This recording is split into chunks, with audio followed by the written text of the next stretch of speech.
Did it again. We did it again. Right, please, we're back. We've got We're things to back. talk about tonight. Hello. It's a Monday, and here Well, we it's are. not. It's Tuesday. It's a It's Tuesday, actually. bank holiday week. That's kind of like a Monday, It's though. the Monday. It's Tuesday ever though. Yeah. It is. It is. Yeah. However, we're in the final runnings of the Premier League season. It is shenanigans season in our It's world. Shenanigans week. And we've got the It's bedlam. underappreciated, unwarranted, unloved Premier League 11 of sleeper agents who've been in that should have been in everyone's team. But yeah, where do you want to start? Do we want to talk about the boyhood scouts are leaving? Do we want to talk about the league and get straight into the bullshit that is week 35 onwards? Or I'm going to say trend, and I'm going to pass along a wonderful piece of commentary I saw during the week in a discussion in one of my favorite subreddits, which is called The Other 14. And it was a heartfelt message of sympathy for Liverpool fans. It must be so hard to see homegrown players leave your club. It's the first time that's ever happened to anyone, So it must be a really tough time. But it's the right move for him, I think. For now, I don't think long term Real Madrid's the best place to be, but it's the right move for him at this point in his career. Yeah, can't argue with it. Can't argue with you there, Jimmy. Look, the boy came out and said he wants a new change of pace. He's 26. I think, like, if we can all remember when we were that young, we all wanted to change, would have liked to change of pace. Yeah, I'm the same, Jimmy. But you can't blame the guy. He has won everything there is to win at Liverpool. He's won 8 major honours, both domestically and European level. I'm going to go on record as a Liverpool fan and say he owes the club jack shit. He owes the club nothing. And I know there will be Liverpool fans out there who will disagree with me. Come at me, bro. He owes the club seriously, bring it on. He owes the club nothing, right? If you think back to that season where Liverpool won the Premier League, the first time under Klopp, the season where they won the Champions League under Klopp, without Trent in that team, neither of those 2 trophies happen. Yeah, fact. They don't. They do not happen. He has given 20 odd years of his life to that club. He has gotten to the pinnacle of what he can achieve as a footballer with that club. He's a 26-year-old young fella who wants to go and make a better life for himself and experience something different. Fucking live outside let of him Liverpool for the off. first time in his life. Yeah, let him off. Let him off you go. Best of luck to you. I'll enjoy handing your arse to you when you play Liverpool next season in the Champions League. And I'll take great delight in doing that. But you know what, Trent? All I'll say is thank you for the memories. Best of luck to you. And any Liverpool fans who want to give you a stick and spout some of the shite, excuse my language, that I've seen over the last couple of days on social media and on WhatsApp groups, just shut the fuck up. The one I was surprised about was Jamie Carragher. I don't know. Did you see this one? No. Come here. He was on the Sky panel or whatever talking. And he was like I'm disgusted about how pundits, media, this, that, and the other, are telling Liverpool fans how they should feel. I'm like, haven't you made a job out of that? It's like leave football before it leaves you. About Casemiro saying that United fans should be ashamed and disgusted about how their club has been run. It's like, but you'll tell other teams' fans how they should feel. Like the Arsenal incident at the start of the season with the camera. Yeah. You know, it's all this stuff. And you're like, don't you, come on. This is hypocritical just because it hurts your feelings this time. You know what I mean? No, I mean, as I said, he owes the club nothing for Carragher to come out, and the Carragher's probably just jealous because he never got the fucking opportunity to play anywhere else. He referenced that. He did reference that. Like, yeah, maybe exactly. I never got the opportunity, but I never wanted for it. Look, he knows what he's turning down by not staying at Liverpool. For fans to come out, and I've heard fans saying, well, he should have signed a new contract so they could get money for him. No. He cost you nothing. You know, he costs nothing to well, obviously there's development costs and all that kind of stuff, but it's ultimately he has made more money for that club than what he has cost them over the course of his 20 years there. That's right. If he signs a contract, there's no guarantee that Madrid are coming knocking and paying the 40, 50, 60, 70 million, whatever it might be that Liverpool will demand, and he's tying himself down. Best of luck to the lad. Best of luck to the lad. I hope he does well. I hope it works out for him. Jimmy, I'm very much in your corner thinking I don't think it will, because I think he's walking into a toxic environment at Madrid. Nah, this is going to be fine. And I think I think there's a selection problem there for him. I think he's walking into a toxic environment. I think he will be found out in Spain. I agree with that. 3 of those statements, I agree with one, and that's the only one. Well, look, That's why we're here to debate this shit, John. But best of luck to the lads. I don't agree with the majority of Liverpool fans that I've heard, where they're saying, that he should have stayed and so on and so forth. Best of luck. That's all I'm saying. No, look, staying would have been fairly poor, strategically speaking, with the end of the contract coming up. Good to have you back, John. Yeah, we lost you. Yeah, you were so shocked by what I was saying, John. I was shocked and or appalled, you might say. I think he has a good year, and then Carvajal becomes a massive rotation problem for him, which is a rotation problem that he has been on very much the big fish end of with Conor Bradley. That's not going to happen in Madrid. He'll get a year. Why not? Who's ahead of him? Carvajal? Mm-hmm. Carvajal's ahead of him. Yeah. That's enough to be ahead of most people, man. Potentially Valverde is ahead of him. Fair enough, but the reason why they're bringing him in is to start, and they're going to be bringing in Saliba as well. I do think he's probably going to get found out defensively there, but I think you're going down in that defense as well. They're getting 2 for 1. They're paying for 1. They're going to get both. They've already put the feelers out for him, and that there were 2 targets this summer: a right back and a centre back. They've pretty much got their attack organized. They know who's there, and now it's just putting the rest of the framework around us. Like, Madrid do this, they're going to be fine. They're probably going to win the Champions League next year because it's what they fucking do. Are you waiting for me to say the third week in a row? Is that what's happening here? Do you want me to say it again? No. Good, because I'm not saying it again. I got in some trouble with the Spanish royal family last week, so I'm not saying we're not doing it. We're not doing it. You're making an assumption. You're assuming that he's going to walk into that team and start. Yeah. Everyone made this. Hang on, everyone made the same assumption about Camavinga when he moved there. Everyone made the same assumption about Tuchemi when he moved there, and that hasn't happened. There is no guarantee. There's no guarantee. Hang on a second. There's no guarantee he plays week in, week out. There's none. And if he goes there and he has a bad run of form, yeah, and the Madrid fans get on his back as they have a tendency to do. They did it to Ronaldo, for Christ's sake. When they do. It's what they do. Yeah. It is what they do. I don't think he can. I don't know whether or not he handles that pressure. I don't know whether or not the manager, whoever it might be, decides to, path of least resistance, will keep you on the bench for a couple of games. There's no guarantee he starts week in, week out. He could make me eat crow here and could be the best thing since sliced bread in Spain. He could. He has the talent to do it. He's going in to start, but whether he keeps the position or not, that's a different conversation. But he's going in there to start. He's going to be given the run against the start. And if he gets found out defensively, like I think he could. However, Madrid do tend to have lots of football. And in a system where he has lots and lots of football, Trent's very fucking good and very effective. The ammunition that he's going to be able to add to that team from the deep crosses. I hate saying this because I don't like praising Liverpool players, but I guess he's not anymore, so it's fine.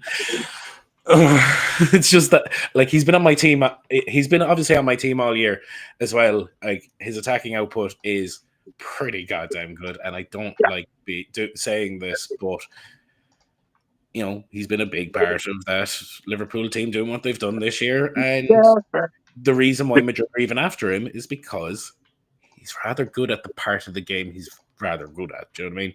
Getting on the crosses. That's what they're looking to do. I still think there's a question mark over him. To be honest, the sorest part of all of this for me is that he's on your team in his last fucking season in the Premier League. That's the sorest part. That you drafted him on the last season that he's available. I know. And there's no point me transferring him to you now. No, because I am in the creamy centre doing nothing. But that does mean there are bananas to be dropped all over the shop. It's Shenanigans season. Yes, I think this is probably there are. It's my favourite time. A worthy time for a league update from your local rules geek. So the reason this is banana season is because we are now in our last week of open play head-to-head before the playoffs, but it's already settled who the 4 playoff teams will be. That's myself in top spot currently again. On points difference from my brother, who is ahead of Dave by about 15 or 18 points, and who is then ahead of John, who is going to stagger over the line in 4th place. Partially because I beat him this week, which was kind of fun. You beat me in nothing week. Congratulations. Oh, no, I beat you in the game we played this week where I scored more points than you because I won and you lost. And then in the middle, you have the creamy centre, which is the teams that we now know can't do anything. They're not going down to the Harrison. They're not going to be going through to the playoffs. And these are the most dangerous teams in the league right now because none of them care about keeping their high-value assets. Some of them go into what's called fillet mode, where they lie back and let everybody just bite away, as Damo has gladly done for the Aristocrats' cause this year. Some announce in the middle of a Discord chat that anybody can take any of their players as soon as I can't take any, and in the last possible time where I could have. And that's how John ends up with Erling Haaland, who we should talk about later. But it's beautiful, because what happens now is people throw in the towel and it stops being about your team winning, and it's about, right, who can I really screw over? Who can I mess It's about the people who've shafted you, annoyed you, pissed you off throughout the year. It's your chance to basically go, I'm here, hold my beer, watch what I do next. And Gary is the hero of it. I did get Erling Haaland. I have Gary. We may talk. We've been talking, and I didn't. We may talk. I didn't like what you did last week. Well, I did and I didn't. Did you not? Did you not like that? I did. Did you not like that? Well, John, you're going to hate what I'm doing. What I'm doing this week, so because you just mentioned there that this is the opportunity to fuck shit up and get back at people for some of the things that have happened during the season. And Jimmy, you might remember this, but I certainly remember that early on in the season you swore, John, that you would never do any business with the Shenanigans again this season because of. Do you remember that, Jimmy? I remember that. I remember a lot of stuff. That. I remember you donating Cole Palmer to my brother the week of the Cav Bowl in an attempt to beat me, and he scored 50 points, and I still won. That was fun. But that feels like it was karmically circular. Like I deserved the win because of your fuckery. So I'm okay with that one in the overall karma scale of the league. Yeah. No, I do remember that. And to be fair, that's not why I'm coming on here and calling John out. And I've been waiting for my opportunity to do this, John. I know I am. It's great. This is what fantasy football on Statter is all about, my friends. And while John has been secretly messaging me in the background, I want Marino. I want Palmer. I want whoever. Who was it? Tonali was the other player. Was it not, John? Yeah. They were the three. Yeah. And generally what I've been doing is I've been dropping players so other players can pick them up. Well, guess what, lads? I have just live on podcast done the exact same thing right now. So fastest finger first gets him. I've also told Dermot I've done this, so if he's first in, yous are all fucked. Oh no, I won't get loud. Jimmy is typing. Damn right. John is typing. John gets it. I think it's John. It is. Cole Palmer dropped live on air. Very good. For Brennan Johnson. For Brennan Johnson. Fascinating. Gary, you absolute monster, you live on air. I did not see that coming, but like God almighty.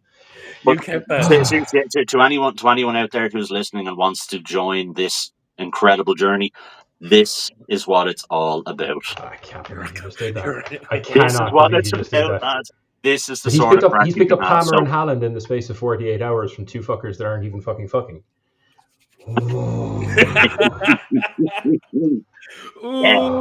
This is ridiculous. Like, I mean, can I change my name while I'm on the podcast to Gary Drops Palmer? I can't. I don't know if I can. But anyway, John, how much help do you think you need to win this season? I didn't need help. I just got there first. I haven't had any. Hold on a second. No, Gary, we need to talk about this because Jimmy has been basically rinsing Damo for the last month, and now he's getting uppity because people are fascinated. Damo, as a treasured, I treasure your friendship if you're listening, Damo. Damo understands that some causes are bigger than each of us as individuals, and the biggest one right now is making sure that you don't win another fucking thing. You've got a cup. Sit down. That's it. That's all you get, young man. You got your treble 3 years ago. You're not getting a double this year. You're sure as hell not getting my bloody eliminator. I'm going back to back. And the head-to-head league, with this being the last year of our prototype league, it's mine. This is my year. This is the year of the Baron. I am not inevitable. I cannot be stopped. I'm not sure. This is the second time I've had Palmer thrown at me. I love it. Anyway, look, John's not my problem this week. We seem to be in and out with poor Johnny. We're having awful technical troubles. But while that's getting rectified, do you know what it is? Quick look at the table. I opened Discord to do that, and now the laptop went into nervous breakdown mode. Good. I hope your hard drive turns to alarm call, Palmer. We'll probably do Tammy next week. So I just want to have a look at my team now going into next week.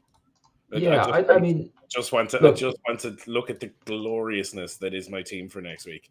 We have Alisson in goals. We have a backline of Saliba, Trent, and Livramento. we have a midfield of Barnes, Anderson, Rodgers, Bruno, and Palmer. And then we're going. It's all right, Gary. I've seen this before. It gets good towards the end. Haaland and Marmoush up top. It's a good team. It's not a bad team. Can we pick that apart for 30 seconds? Sure. So Trent zoned out on the beach. Saliba do some pretty things. You know, Saliba, depending on what happens tomorrow night, Saliba, we don't know. Livramento, fine. Alisson, fine. Up front, it's going to be Marmoush or Haaland. It's unlikely that both of them play, particularly with the FA Cup coming up. I don't see Haaland playing. Who was in your midfield again? Bruno, fine. Palmer, fine. Morgan Rogers, Ish. Yeah, he hasn't been great. He hasn't been great over the last couple of weeks, if I remember correctly. From Barnes and Anderson, or Barnes and Clive. Barnes is going back to Gordon within minutes, and we all know Barnes is going back to Gordon because Gordon's been getting increasing play time. Barnes is a rotation player. Barnes, if he stays, will come at the expense of Murphy, which is how they played the second half. I just have a very strong player on my bench. Oh, it's fine. You got the third lowest points last week, John. I do.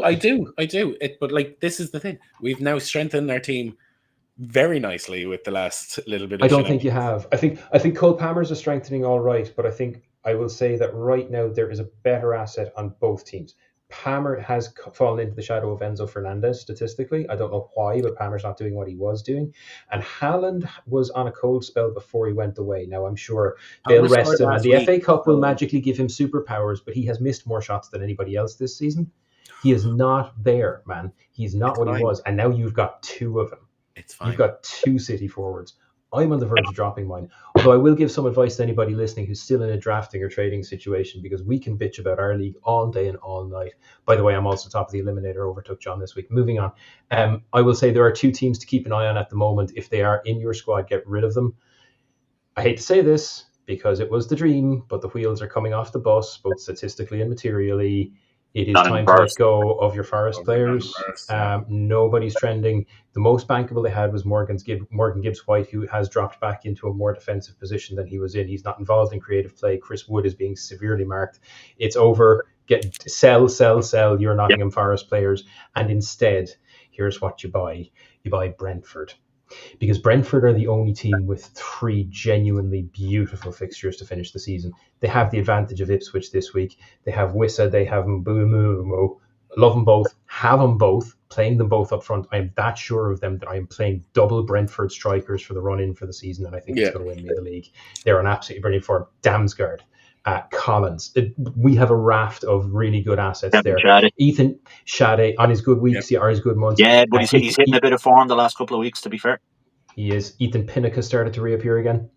He's a all-time brilliant player at the back. Statistically speaking, you want Brentford. You're not likely to be picking up Newcastle players at this point, but if you get a chance, have a look at it. The only worry there is their next three games are an unpredictable Chelsea, a grumpy Arsenal, and a surprisingly unpredictable Everton. Yep. So I think it's Brentford all the way. Drop your Forest players, pick up Brentford players, cue Chris Wood hat-trick. Can I tell you the sleeper agent right now? I think we should talk about all the sleeper agents, John, because you did a brilliant piece this week on sleeper agents that were probably overlooked. I did.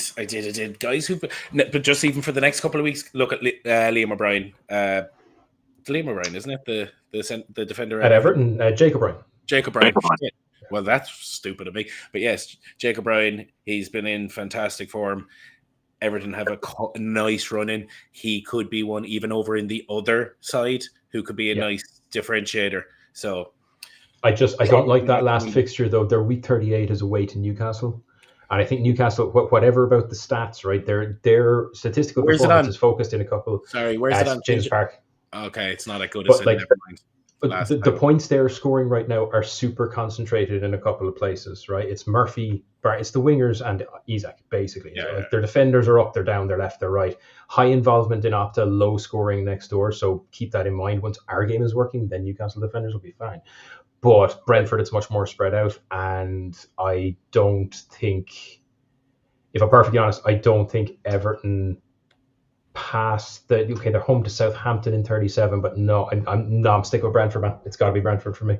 The only thing I would say about Everton is if they've got Southampton last home game this season, last game ever at Goodison Park. They're going to want to go out on a high. Yeah. They're going to want to put on a show. It's Crystal Palace against Villa last game of the season all over again.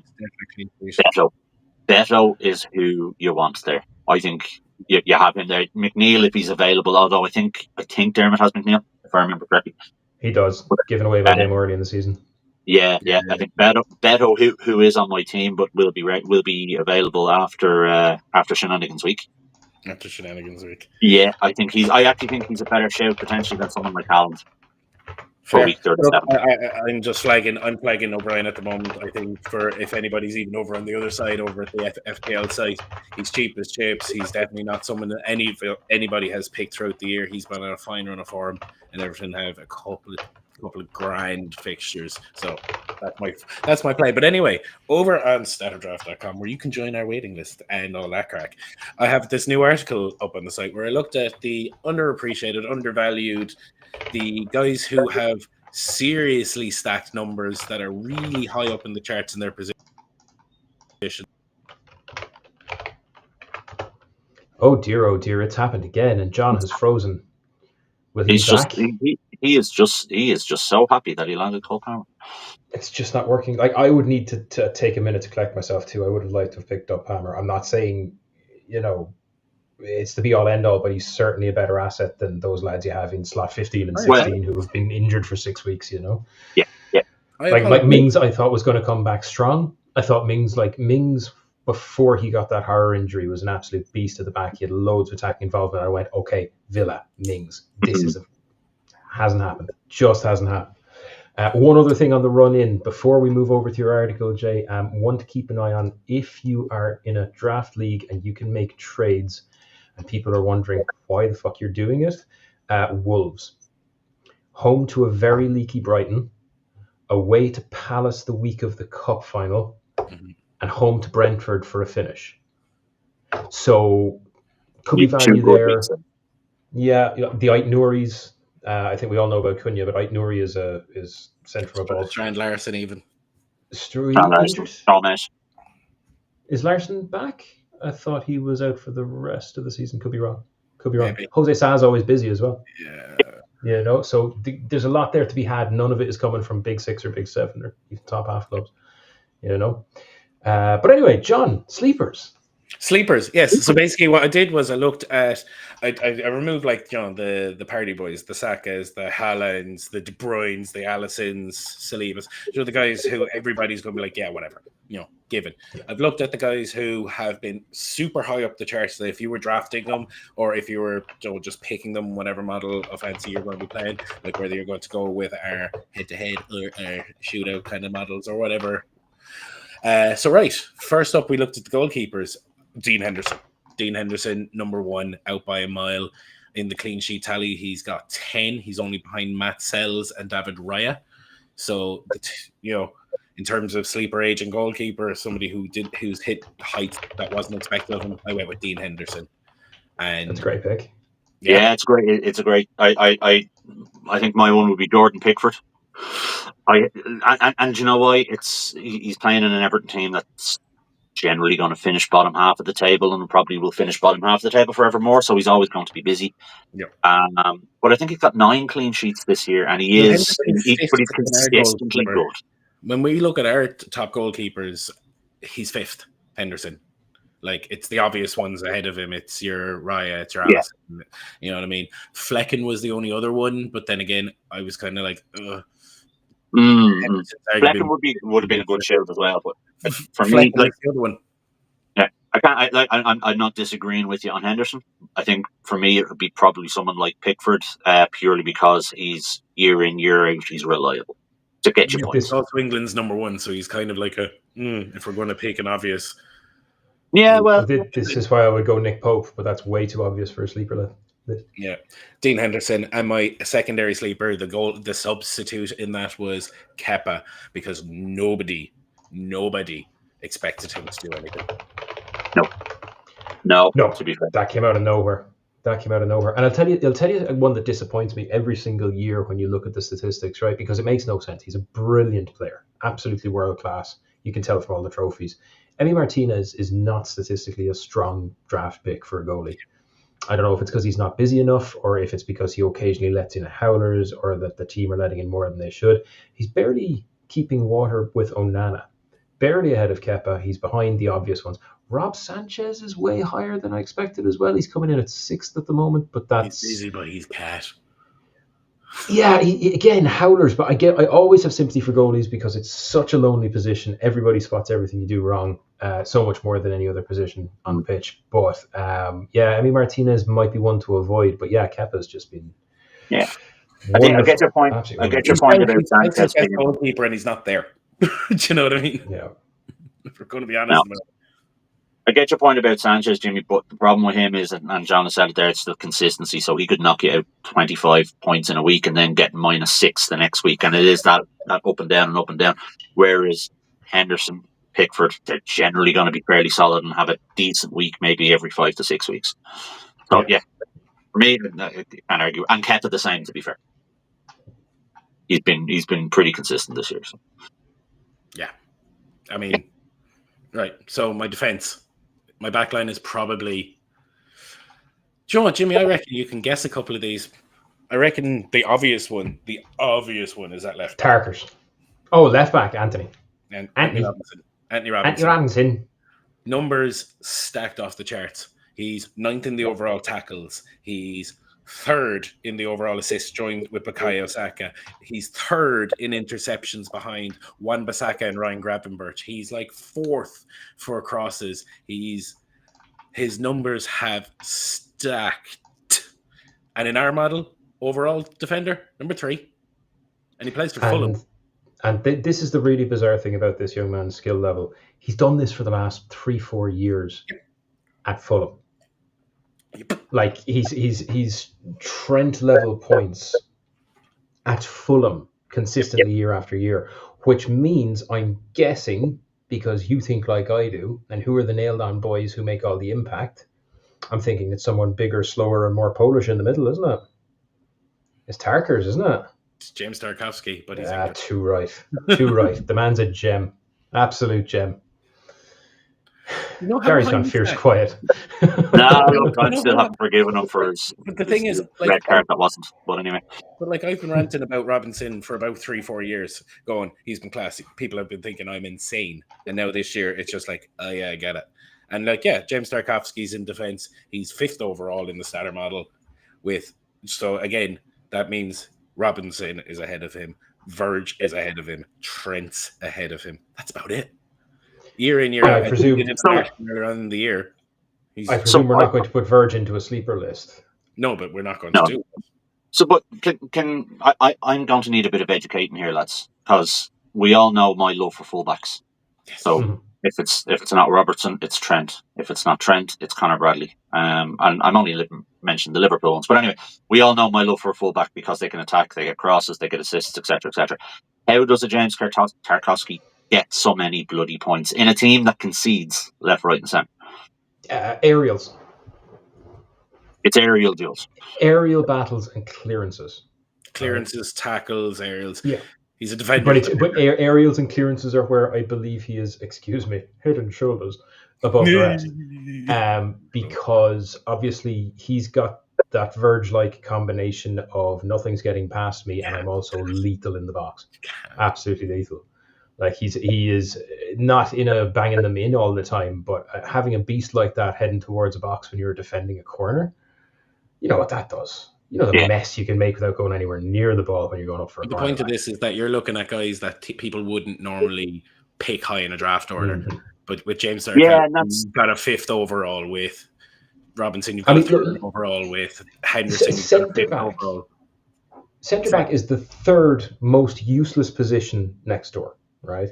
Yeah. Next door, if you're a defensive midfielder, you're useless. Right. So that writes off just some of the best players there have ever been. Yeah. Second most useless position is goalies, because over the last 3 years, there has been a steady decline in clean sheets because the game is becoming more attacking. And thank you, Jurgen. But after that, it's centre backs, because there's no clean sheets combined with disciplinary issues. If you don't have attacking involvement, the FPL main game does not value you. And that was one of the key things we set out to change, which was to value being on the pitch day in, day out. I mean, a lot of the points there are going to be coming from the fact that he's playing 90 minutes in 35 games, or as close to it before he got injured.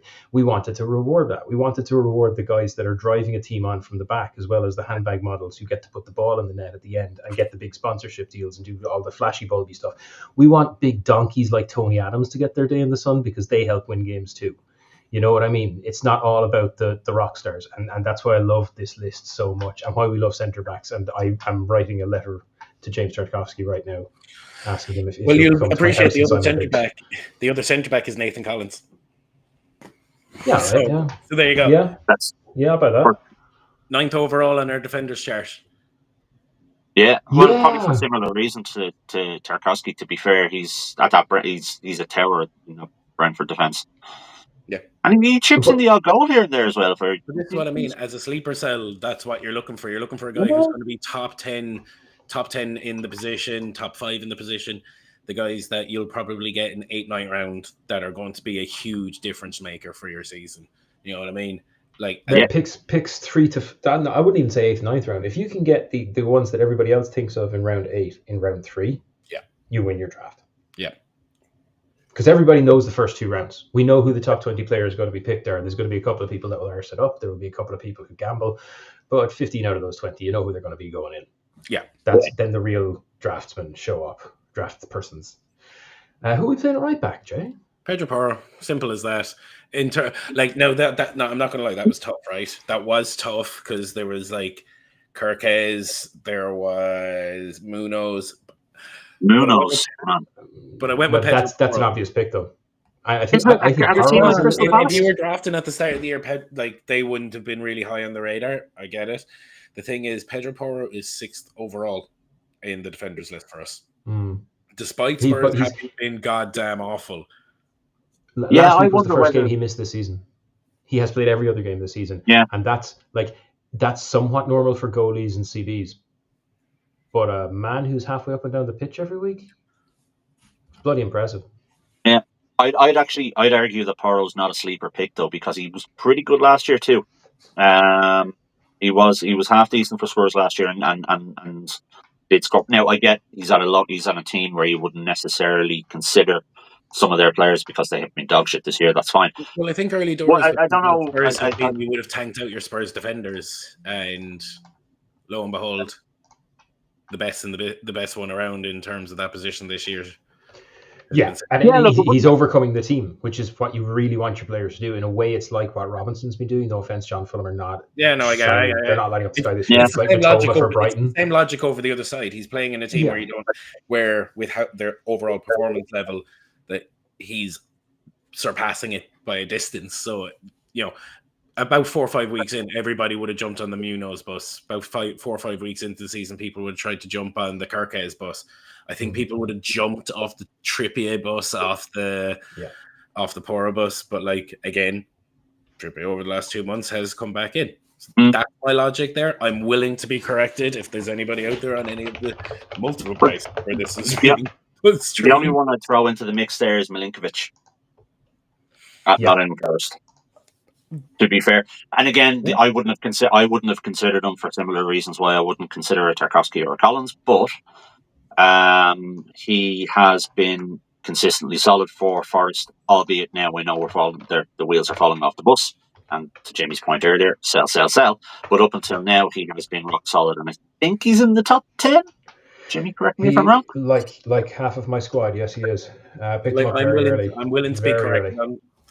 I think 3 out of 4. Just purely as a sleeper pick, because for me, Porro would have been up there anyway. He would have been in for me a round 5 draft pick. Milinkovic wouldn't have actually entered into my head whatsoever. So, not disagreeing about Porro, but I think for me, do you know what, Gary? I'm willing to cede on that. I think a Munoz or a Milinkovic probably would have been arguable. You're going to hate my subs, because they're Van Hecke. Wan-Bissaka has top. Wan-Bissaka since he went to West Ham, he's been strong.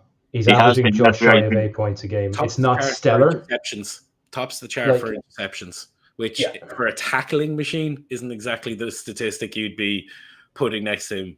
So but it shows his brain is growing. Ryan, Like I genuinely think all season. I think he's headed for something good, Wan-Bissaka, because his game has been growing with every transfer. The problem with United was he was playing for United. He It was above lethal his at level. Palace. He's strong at West Ham. I don't think it is above his level, mate. I think quite the reverse, to be honest with you. I think wherever he goes next, he's going to keep shining. I think he's going to turn out to be one of these fellas like Robinson, not quite the same level, but kind of top 5, top 10 consistently year after year over the next couple of years. Don't know how old he is, but I think possibly good things for him. He has come up a couple of times. We've discussed possible solutions to transfer issues for some squad rebuilders this year, but we won't go there again. It's a great lineup, Jay. Who do we have in the subs? Van Hecke. Yeah, I'm not going to argue with that. He's up in that list. I put Wan-Bissaka in there. Could have arguably slipped in one of those other defenders. Now, if we move up to the midfield, that's where it gets tasty. This is where it gets tasty. This is delicious. The three starters: Yuri Telemans, Damsgaard. Yes. And my personal favorite, and the most for me, and I've said it about 6 times this year, the most undervalued player in the Premier League this year, Alex Iwobi. Yeah. Just to start on him, there's 2 midfielders in our model who are higher than him.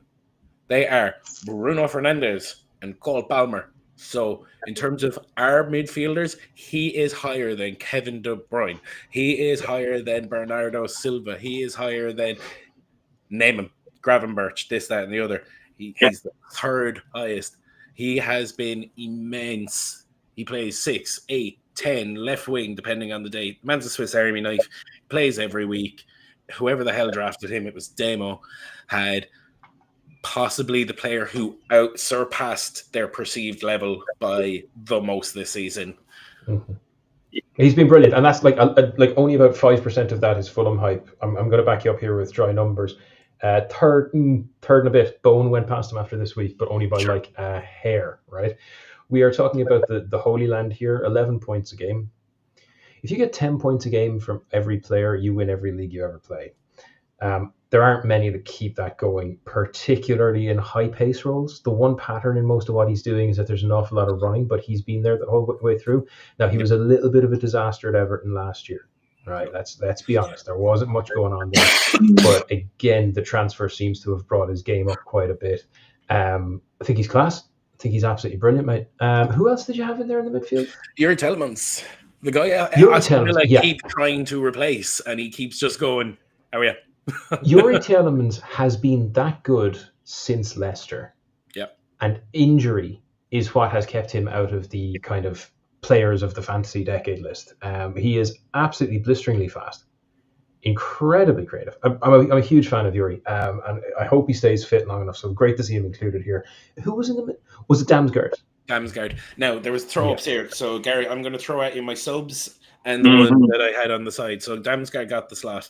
He's 10th overall in the midfielder list for us. Yeah. Wouldn't have been someone who you would have thought would have been a top 10er in midfielders for the season. But the other ones that got on the bench, I guess one of them was Kluivert. No, actually didn't get in there. I went with the subs are Jacob Murphy and Morgan. I continue playing no matter who you buy Rodgers. He's keeping Rashford. Like, I know Rashford got injured, but they brought in Malin, they brought in Asensio, they brought in Rashford, and he just went, I'm just going to keep improving. Just going to keep on playing. Nobody would have got, I don't think Rodgers would have been high up people's draft picks at the start of the year. Same with Jacob Murphy. Yeah. No, you're right. You're right. Nobody's picking them first 2, 3, 4 rounds. No. This is hindsight stuff. Like, I think with Jacob Murphy, had he stayed a little bit fitter this season and played more games, because I think he did go through a patch where he got injured. I think he makes it into your first 11. It was one of the questions from our well famous quiz. Isak and Murphy had combined for the most goals at a certain point in the season. I think it was 11. Still at this point in the season. There you go. So he was consistently good while he was fit. I think the only reason why he sits on your bench is because he's been not as available as the others. Tielemans, I would probably swap for Kluivert. That's just me. But again, you can't really argue with it. The elements has been classic this year, particularly in coming into the business end of the season. To be fair, I'm actually surprised. Like, even now looking at it, I'm surprised probably that Cliver didn't make it in. But you've also got like a Kevin Shade. You've also got Jesus. There's a couple of and Elliot Anderson, who has been brilliant at Nottingham Forest this year. Yeah. Matoma, I'm going to disagree on something here, Gary. And again, this is like, you love your wing backs and I love my centre halves, right? You say Clivert, okay? I would hasten to remind you that Clivert went on a very quick rampage in January.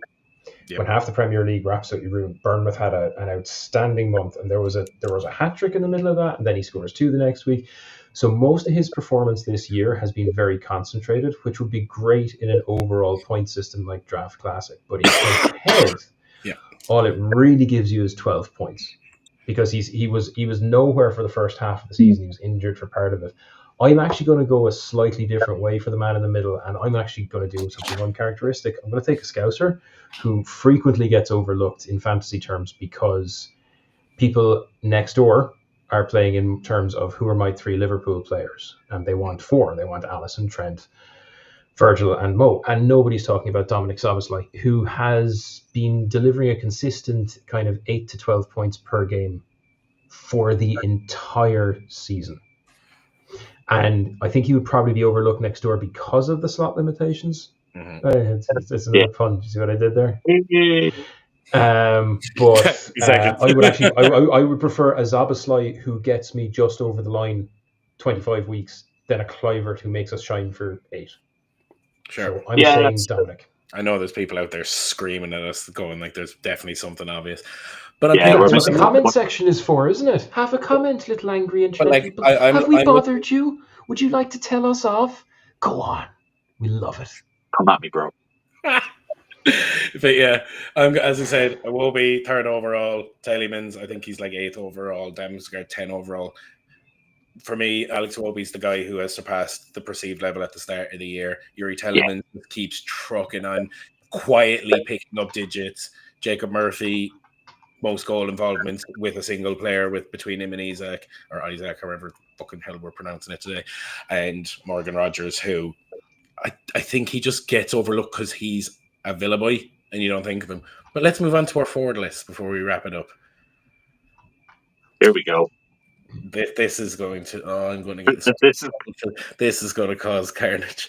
Right, the underappreciated, unwanted, and unloved, but surprisingly sex appealing forwards that you wanted. Alanga, Sarr, and Vissa are the 3, and the 2 I stuck on the bench were Brennan Johnson and João Pedro. I mean, Sarr, can't argue with. He's in my team. I picked him up when they were hitting a bit of form. So yeah, totally get that. Wissa, overshadowed by Tony last year, overshadowed by Buemo this year, keeps stacking bank. Look, Jimmy made the argument earlier on in the podcast around the 2 forwards up front. Yeah. Mm-hmm. To be fair, I don't know whether you take Brian and Buemo, and I know we're saying overlook people, but Jimmy, remind us, when did Buemo go in the draft? Round 9. Yeah, that's the I got him in round 9. That is stupid. Which is disgusting. It's absolutely shocking, and we should all hang our heads in shame, except for Jimmy. Oh, not me.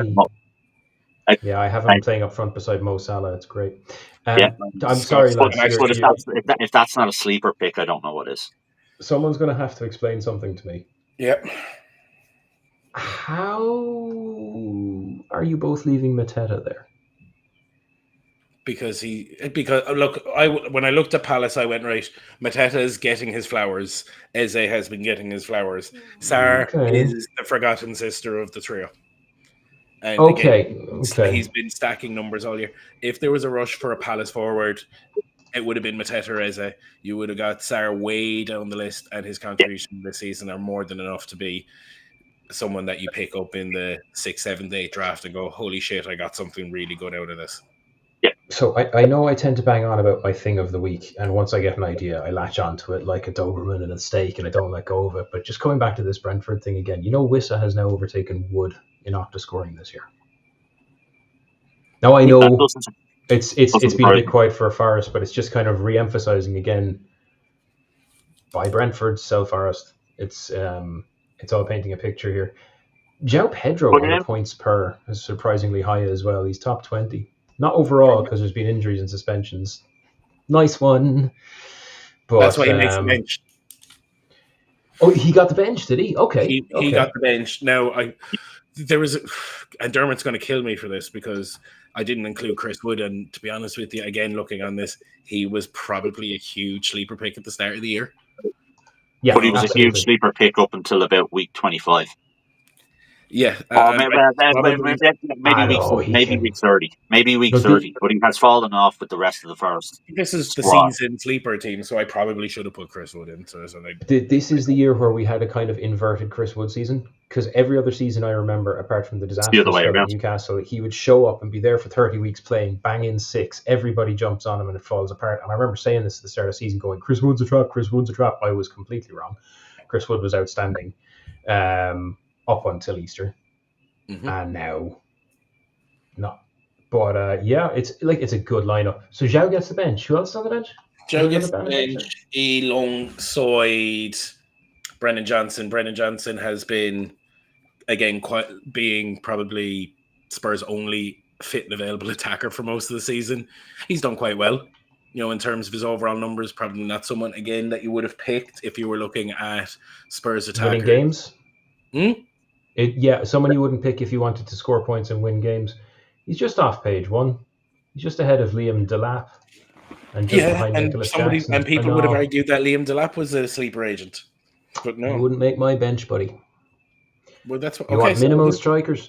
Minimal strikers. He's not I don't see a draft pattern where he went 6 games. Well, I mean, okay. I guess if we're talking about August of 2024, when Spurs were a big club, he was a big name transfer. Well, as you said, everybody was excited. Wrong about these things. This is my underappreciated unloved team. The guys that are in the 11 are all based on their data. The guys in the bench are because I like them. They're for the heart. And where is Sir Jamie? I kid. Yeah, Vardy, man. The only other one for consideration there, and look, he's further down the list, but it's Ndai at Everton. Yeah, he's been solid. Would have been in the conversation. Chris would have been in the conversation, but again, if you're doing draft order and you looked at any forwards in the lower echelon teams, you would have looked at Cunha and Delap straight out of the pocket. So I didn't count them for that reason.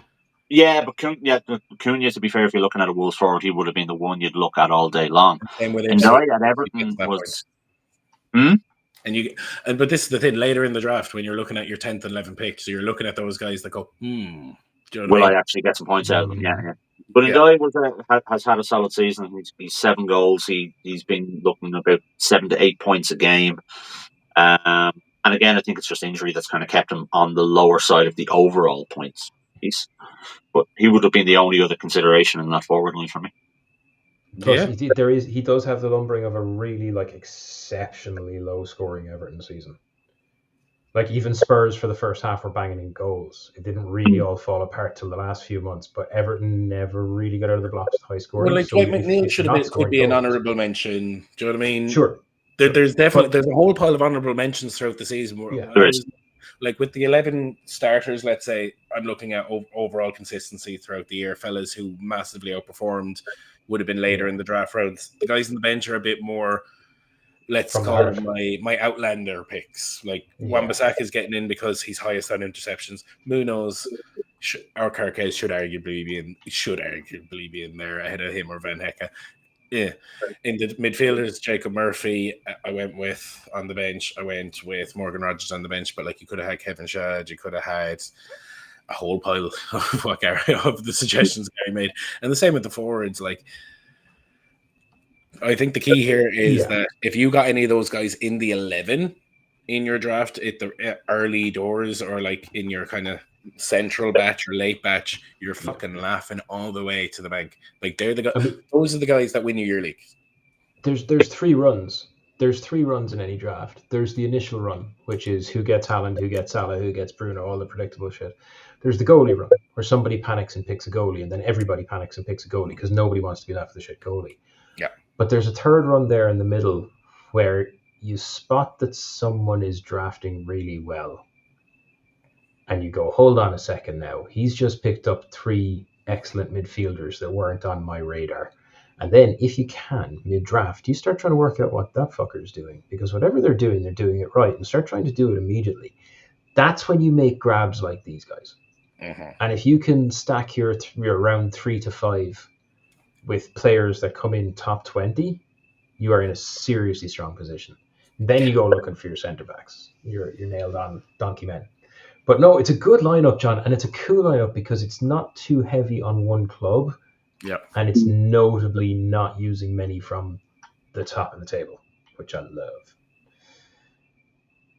And he's gone again, folks. And just want to take this moment when he listens back to remember that he insisted that my Wi-Fi was the problem. But no, it's a good lineup, Gar. What do you think? No, it is. Anyone you'd add or take away there? No, there's a lot in there to like, and I think to your point, if you've got players who can consistently get you between 8 and 10 points week in, week out, that's what wins your league. A couple of things I disagree with, which we've spoken about, particularly Munoz in the back. But yeah, overall, to be fair, if you had drafted that team and that squad at the start of the season, you're probably going to be in the playoffs. Yeah, you would be. But I'm really looking forward to that without any of the big stars like Mo, like Haaland, like Bruno. What I'm looking forward to seeing through next year's draft, right, is who's going to pull the trigger first on the tide turning the other way on forwards versus defenders. Because we've seen year after year more and more like ticky-tacky at the back and errors being made, and defenders are now all attacking, and it's a high-scoring game with very little defensive tightness and clean sheets and low-scoring matches. Who's coming in pulling the Jose Mourinho and parking the bus? It's going to happen. I mean, at some point the tide will, like, everything is cyclical, and this has been going that way for a while. And when it comes back down, someone is going to draft accordingly. Someone is going to go out there and draft 4 centre backs. I have the answer. And go, this is the defence scene, and rebuild the iron wall. I actually have the answer to that, and I'm disgusted about what I'm about to say, but here we are. It's going to happen when Jose Mourinho takes the Newcastle job and they go and they get it into the Champions League and compete for the Premier League title. Mourinho to Newcastle. Yep. Where's he now? Fenerbahce. Fenerbahce. No, but the only other job that he'd be willing to take because of his connections up there would be Newcastle. I mean, he's surely done with England at this point, isn't he? Not for Newcastle. Yeah. I think if Newcastle asked him, that would be the only job he'd take. Okay. Remember, he was translator back in the day for what? For Bobby Robson. Oh, they were Barcelona together, weren't they? They were for a long time, and that's how he got into coaching in general. Really? Yep. Okay, yeah. I didn't know that. This is the stuff I don't know. Sorry, lads. I just know Mourinho was my favorite coach ever in 2014 because he played the same back four every week. Yep. But yeah, no, that would be the only team that he'd. I think if he was to come back to England, it would be only Newcastle. I think if they asked him, I'm not saying sack Eddie Howe or anything like that, but if you want to see defense first football at the high peak, not a Sean Dyche, let's park the bus. If you want to see it done right, it's Jose going to Newcastle. Speaking of which, as you said, Newcastle holding Newcastle to a draw. Isn't that a nice cyclical way to end the podcast for today? I think so. That's a nice way to finish. That's a nice full stop for things. Apologies for technical problems. Bullshit. There was some sort of alligator chewing on a cable in John's gaff, but more on that another week. That is the problem. He's back there. It's alligators, man. You gotta keep an eye on that guy. But we'll meet him soon. So I guess that's it. Once again, sell your Forest players, buy Brentford players immediately. And keep an eye on your WhatsApp chats for people dropping players live on air. Absolutely. I got Cole Palmer and Erling Haaland. Bye.